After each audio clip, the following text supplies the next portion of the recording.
ሰላሙ አለይኩም ወራህመቱላሂ ወበረካቱ። እንዴት ናችሁ? ደህና ናችሁ? አለሁ አልሐምዱሊላህ። ከፊት ለፊታችን ታላቅ የጾም ቀን እየመጣ ነው። ሁላችሁም ሙስሊም ወንድምና እህቶቼ ላስታውሳችሁ፣ እርሱም የአሹራ ቀን ጾም ነው።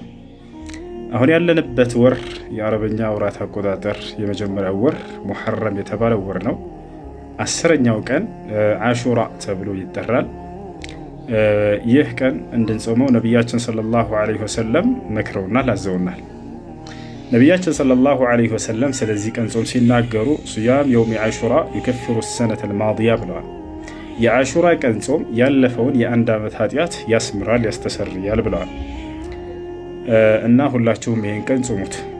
በሌላ ሐዲት ላይ ነቢያችን ሰለላሁ ዐለይሂ ወሰለም ለኢን በቂቱ ኢለል ዓም አልቃዲም ለአሱመና አታሲዕ ብለዋል። እስከ ቀጣዩ ዓመት ድረስ አላህ ሱብሓነሁ ወተዓላ በህይወት ካቆየኝ 9ኛውንም ቀን አብሬ እጾመዋለሁ ብለው ተናግረዋል። 9ኛው ቀን ሮብ ነው። 10ኛው ቀን ደግሞ መቼ ይሆናል? ሐሙስ ይሆናል ማለት ነው። ከቻላችሁ ሁለቱን ብትጾሟቸው መልካም ነው። ካልቻላችሁ ደግሞ 10ኛው ቀን ሐሙስን መጾም ትችላላችሁ ማለት ነው። የምንጾምበት ምክንያት ምንድን ነው የሚል ቀረ፣ እሱንም እንናገር። ነቢያችን ሰለላሁ ዐለይሂ ወሰለም የአሹራን ቀን የምንጾምበትን ምክንያት ሲናገሩ እነሁ የውሙን ነጀ ላሁ ፊህ ሙሳ ወቀውመሁ ምን ዙልም ፊርዓውን ብለው ተናገሩ። እርሱ ይህ የአሹራ ቀን ጾም አላህ ሙሳንና ህዝቦቹን ተከታዮቹን ከፈርዖን ግፍና በደል ነፃ ያወጣበት ቀን ነውና ሙሳ ጌታውን አላህ ሱብሓነሁ ወተዓላን ይህን ጸጋ ስለሰጠው ለማመስገን ጾሞታል።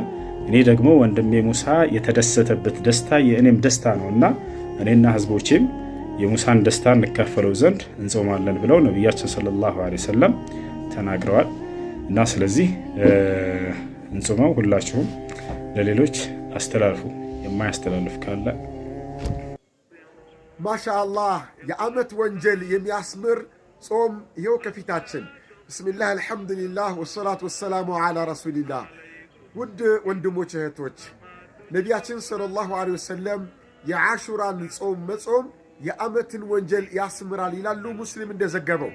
በሌላ ዘገባ ደግሞ ነቢያችን ሰለላሁ ዐለይሂ ወሰለም ከመካ ወደ መዲና ሲሄዱ የመዲና ሰዎች የ10ኛውን ቀን ሙሐረም 10ኛው ቀን አሹራን ሲጾሙ አዩዋቸው። ለምንድን ነው የምትጾሙት ብሎ ሲጠይቋቸው አላህ ስብሓነሁ ወተዓላ ነቢዩላህ ሙሳን ዐለይሂ ሰላም ከፍርዓውን ረገጣና አምባገነት ጭቆና ያዳነበት ድልን ለሳቸው የሰጠበት ዕለት በመሆኑ አላህን ለማመስገን ነው የምንጾም አሏቸው። የነቢዩላህ ሙሳን ጉዳይማ በተመለከተ እኛ ከናንተ የበለጥን የተሻልንን ብለው እሳቸውም ጾሙት፣ ህዝቡም ሙስሊሙም እንዲጾመው አዘዙ። እንዲሁም በሌላ ሐዲሳቸውም ደግሞ የአሹራን ቀን መጾም የዓመትን ወንጀል ያስምራል ብለዋል። በሌላ ሐዲስም ደግሞ ነቢያችን ጋር ሰለላሁ ዐለይሂ ወሰለም ሰሃቦች የመጡና የአሹራን ቀን ስንጾም የሁዳዎችም ይጾማሉና ተመሳሰልን ማለት አይደለም ወይ ሲሏቸው ለቀጣይ ዓመት አላህ በህይወት ካኖረኝ 9ኛውንም ቀን እጾማለሁ ብለው አሉ ነቢያችን ሰለላሁ ዐለይሂ ወሰለም። ስለዚህ 9ኛውን ቀንና 10ኛውን ቀን መጾም የነቢዩ ሱና ነው፣ ወንጀልን የሚያስምር ነው፣ ለአላህም ሽክር ደስታን መግለጫ ቀን ተብሎ ተነግሮለታልና ይህን ጾም በመጾም ወደ አላህ እንቃረብ እላቸዋለሁ። ይህ ጾም በዘንድሮ በ1448 ዓመተ ሂጅራ 9ኛው ቀን ይሄ የነገው ቀን ሮብ የውመል አርቢያ ሮብ ነው። 10ኛው ቀን ደግሞ የውመል ኸሚስ ነውና የሮብንና ኸሚስን በመጾም ወደ አላህ እንቃረብ። ነቢ ሰለላሁ ዐለይሂ ወሰለም ሊጾሙት እጅግ የሚጓጉለት ጾም። እናንተ ሳትጓጉም ነቢ የጓጉትን ነገር አትጓጉለትም? እንጓጓለን ብላችሁ ኮሜንት ላይ አስቀምጡ። አዎ እንጓጓለን። ጓጉታችሁ የምትሰሩት የምትተገብሩት ምን እንደሆነ የምታገኙ ያርጋችሁ። ይሄ ነው ጾሙ። ልንገራችሁ ምን አሉ ኢብኑ አባስ ረዲየላሁ ዐንሁማ ማ ረአይቱ ነቢየ ሰለላሁ ዐለይሂ ወሰለም የተሐራ ሲያመ የውሚን ፈضለሁ ዐላ ገይሪሂ ኢላ ሃዛል የውም የውመ አሹራ። አላሁ አክበር። ምን አሉ ኢብኑ አባስ የአላህ መልእክተኛ ሰለላሁ ዐለይሂ ወሰለም ለመጾም የጓጉለት እንደዚህ አይነት ቀን ጾም የለም አሉ። እንደ አሹራ ቀን ጾም እጅግ ሲጓጉለት ያየሁት ቀን ጾም የለም አሉ። ተጠባብቀው መቼ ነው የሚደርሰው? ምን እየተባለ ነው? ታሪኩን በሌሎች ነገሮች ስላወራ ነው። እሱን ታውቃላችሁ። የአሹራ ጾም እንዴት መጣ? ጠይብ ዘንድሮ መቼ ነው የሚጾመው ካል የዘንድሮ ጾም የ1448ኛው የሂጅራ ዓመት ጾም የአሹራ ቀን የሚውለው እንግዲህ ሱናው አንድ ቀን አስቀድሞ መጾም ነው። ነብዩ ሰለላሁ ዐለይሂ ወሰለም ለኢን በቂቱ ለአቃቢል አሱመድን ታሲዕ በሚለው ሐዲስ። ስለዚህ 9ኛው ቀን ሮብ ላይ ነው የሚውለው 24 ጁን ኦኬ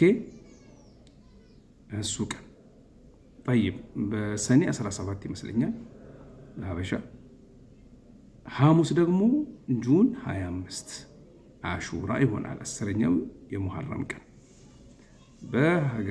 በጁን 25 በሀገራችን 18ኛው የሰኔ ቀን طيب ነብይ ጓጉ ነበር እናንተስ ትጓጓላችሁ? አሁን ጓጓለን ኢንሻአላህ ለመጾም ተዘጋጁ የአንድ ዓመት ኃጢአት ይታበስልሃል የአንድ ዓመት ኃጢአት ይታበስልናል ኢንሻአላሁ ተዓላ ምን አሉ ሼኽ الاسلام ابن تيمية ረህመቱላሂ ዐለይህ ይሄ ለምሳሌ የውዱእ ከፋራ ውዱእ ስናደርግ ከፋራ ያደርጋል ኃጢአትን ከእያንዳንዱ የውሃ ጠብታ ጋር ያራግፍልናል አላህ ሰላት ወደ መስጂድ መሄድ መመለስ የረመዳን ጾም የአረፋ ቀን ጾም የአሹራ ጾም ሁሉንም ከፋራ የሚያደርጉት ትናንሾቹን ነው ምክንያቱም ትላልቆቹ ተውባ ስለሚያስፈልጋቸው ማለት ነው ስለዚህ በርቱ እንጹም አላህ ያድርሰን ለሌሎችም እናዳርስ እነሱ በጾሙት እኛም አጅራቸውን እናገኝ ያ ረብ العالمين ጀዛኩሙላሁ ኸይር ባረከላሁ ፊኩም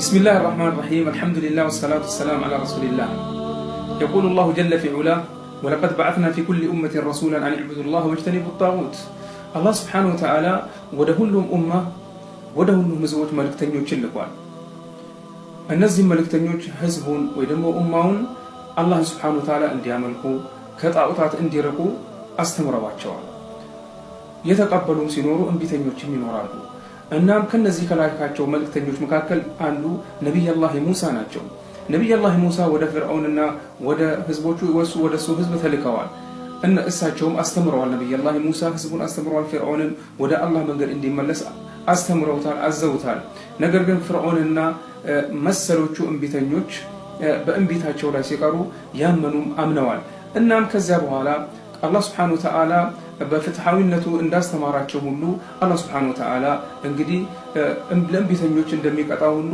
ፍርዓውንና የሱን ተከታዮች አስተሟቸው ነብዩላህ ሙሳና የሱን ተከታዮች አትረፏቸዋል እናም ነብዩላህ ሙሳ አላህ Subhanahu Wa Ta'ala እንዳተረፋቸው ህዝቡንም ማስተማሩን ቀጥለውበታል ማለት ነው እናም ነብያችን ሰለላሁ ዐለይሂ ወሰለም ከተላኩ በኋላ ወደ መዲና ሂጅራ ከወጡ በኋላ አይሁዶች አንድ ቀን ሲጾሙ አገኟቸው ምንድነው ይሄንን የምትጾሙበት ቀን ባሏቸው ጊዜ ይሄ ቀን እኮ የደስታ ቀን ነው አላህ Subhanahu Wa Ta'ala ፍርዓውንና ተከታዮቹን በባህር ውስጥ አስጠሟቸው ነብዩላህ ሙሳንና የሱን ተከታዮች ያተረፈበት ቀን ስለሆነ እኛም ለዚህ ደስታ እንጾማለን አሉ እንግዲህ ነብያችንም ሰለላሁ ዐለይሂ ወሰለም ምንድነው ያሏቸው አው እኛንን ለነብዩላህ ሙሳ ከናንተ የበለጠ ተገቢ የሆነው ለኛ ነው በማለት ነብዩላህ ሙሐመድ ሰለላሁ ዐለይሂ ወሰለም ይህንን ቀን ጾሞ ህዝቡንም እንዲጾም አዘዋል ከዚያ በኋላ የረመዳን ወር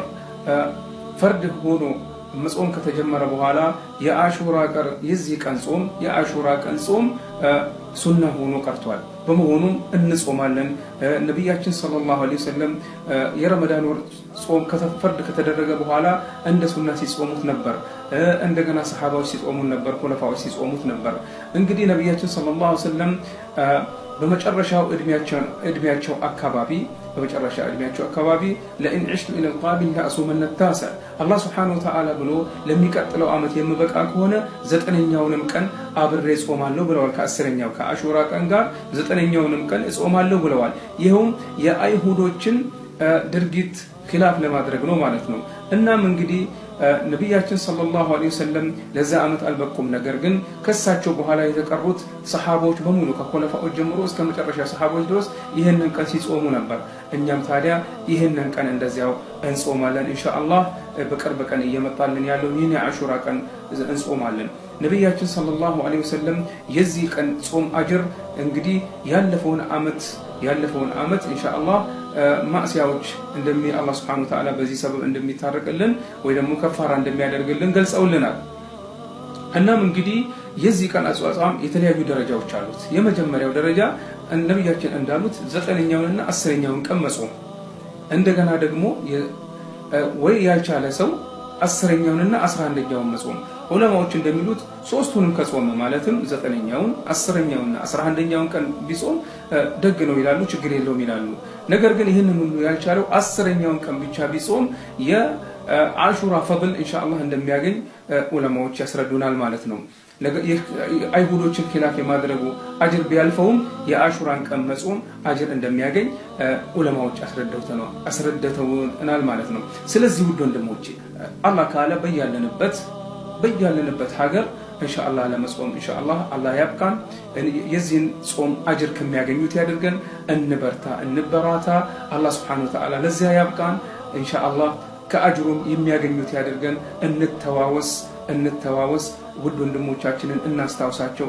የዚህን ቀን የመጾምን አጅር እንተዋወስ። አላህ Subhanahu Wa Ta'ala የነብያችንን ፈለግ ተከትለን ይህንን አጅር ከሚያገኙት የአላህ Subhanahu Wa Ta'ala ጸጋ በእኛ ላይ ኢንሻአላህ የሚውል ከሚሆኑት ያድርገን። هذا والله اعلم وصلى الله وسلم على نبينا محمد وعلى آله